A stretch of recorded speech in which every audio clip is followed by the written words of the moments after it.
Good morning, evening, people. This is Panther the Rankin, and welcome back to the Stanley Parable. Ah, where are we with this story? Let's pick up where we left off, which is back at the beginning again. All of his co-workers were gone. What could it mean? Stanley decided to go to the meeting room. Perhaps he had simply missed a memo.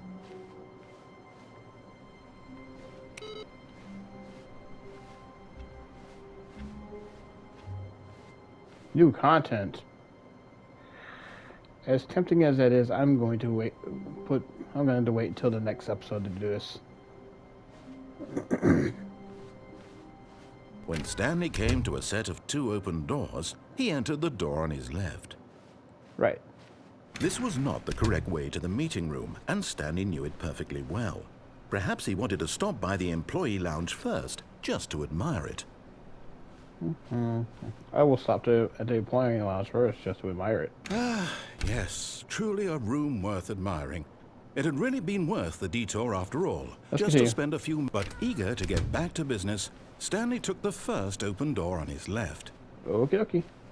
And so he detoured through the maintenance section, walked straight ahead to the opposite door, and got back on track. All right.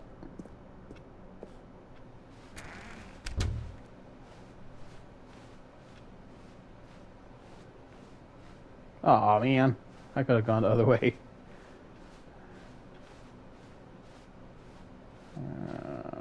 Yet there was not a single person here either. Feeling a wave of disbelief, Stanley decided to go up to his boss's office, hoping he might find an answer there. Okay.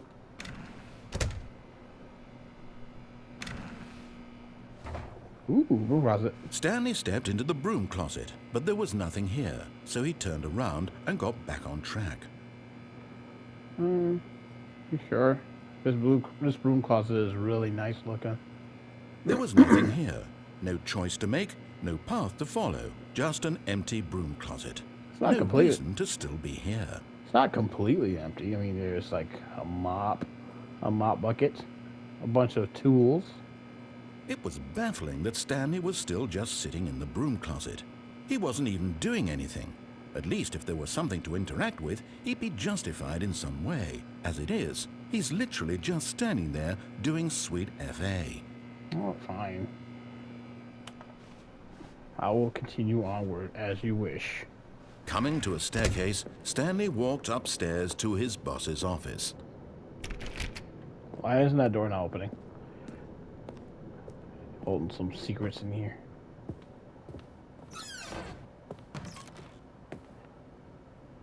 To be rich, is it a crime? To commit crimes, isn't it rich? What a life it would be to have to just pick one. Hey, you know, the whole benefit about robbing the bank is that either way, you'll spend the rest of your life with a roof over your head. So, there you go. Whether you succeed or fail. Stepping into his manager's office, Stanley was once again stunned to discover not an indication of any human life. Shocked, unraveled, Stanley wondered in disbelief who orchestrated this. What dark secret was being held from him? What he could not have known was that the keypad behind the boss's desk guarded the terrible truth that his boss had been keeping from him. And so the boss had assigned it an extra secret PIN number, 2845. But of course, Stanley couldn't possibly have known this.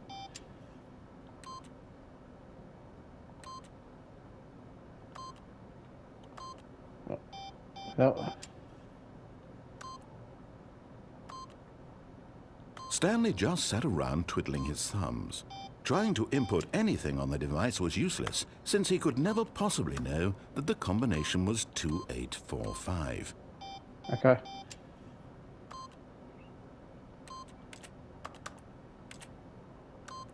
Two, 8, 4, 5.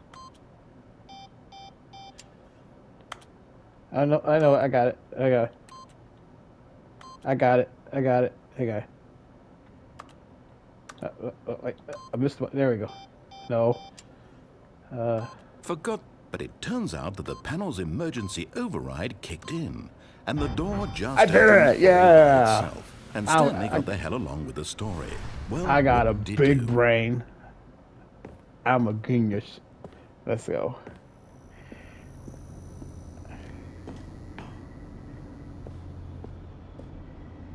Button. Whoop.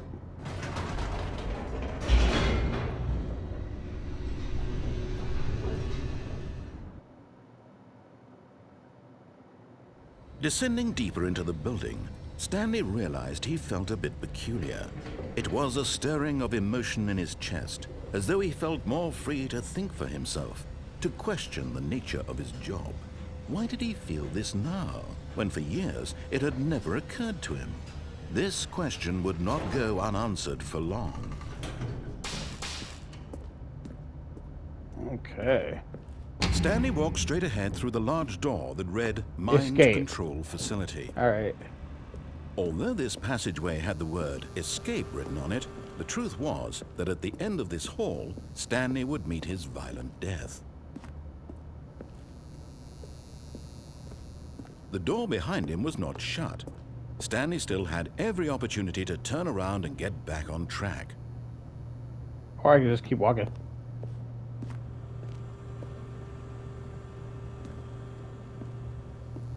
At this point, Stanley was making a conscious, concerted effort to walk forward and willingly confront his death.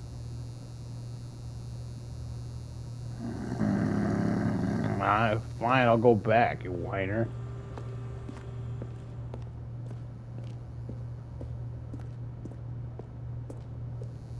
You go your own way every day.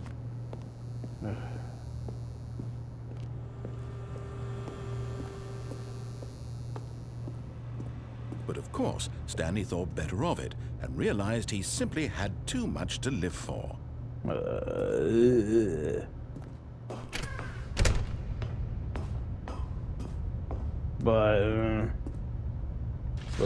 The lights rose on an enormous room packed with television screens.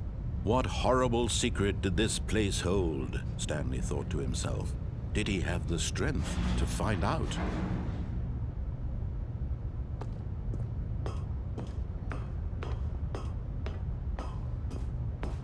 All right, another button, but Now the monitors jumped to life, their true nature revealed.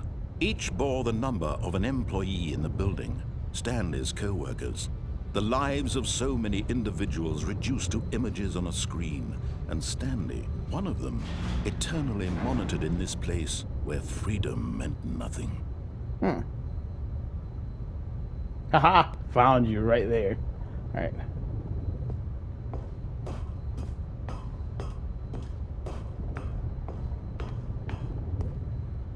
Boop. This mind control facility, it was too horrible to believe. It couldn't be true. Had Stanley really been under someone's control all this time? Was this the only reason he was happy with his boring job? That his emotions had been manipulated to accept it blindly?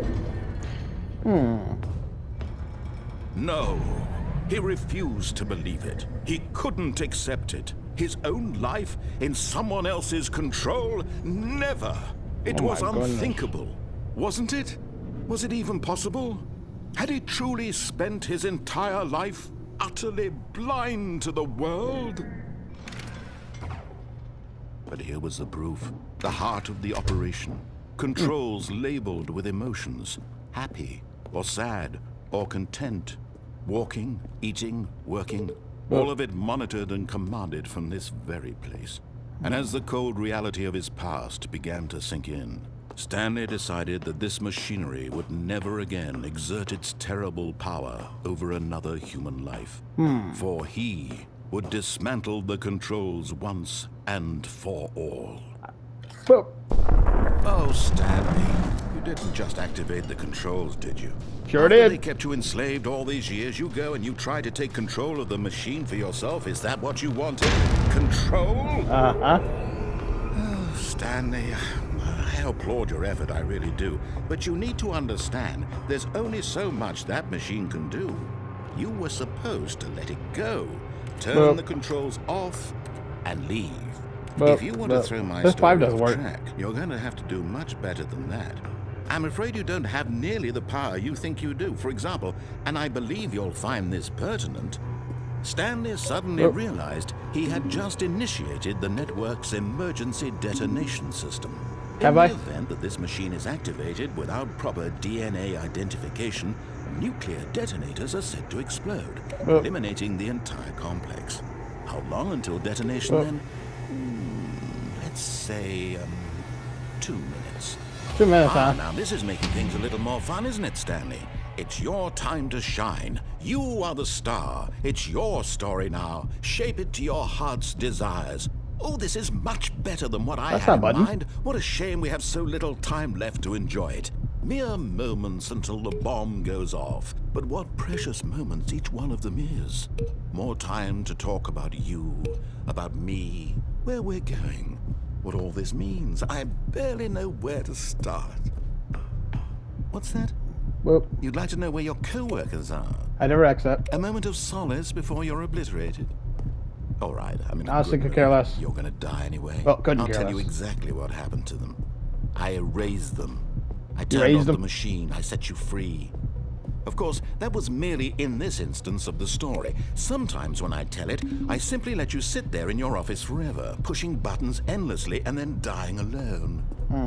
Other times, I let the office sink into the ground, swallowing everyone inside, or I let it burn to a crisp. At least you show your true This, intentions. though, this version of events has been rather amusing. Watching you try to make sense of everything and take back the control wrested away from you, it's quite rich. I almost hate to see it go. But I'm sure whatever I come up with on the next go-around will be even better. My goodness, only 34 seconds left. But I'm enjoying this so much.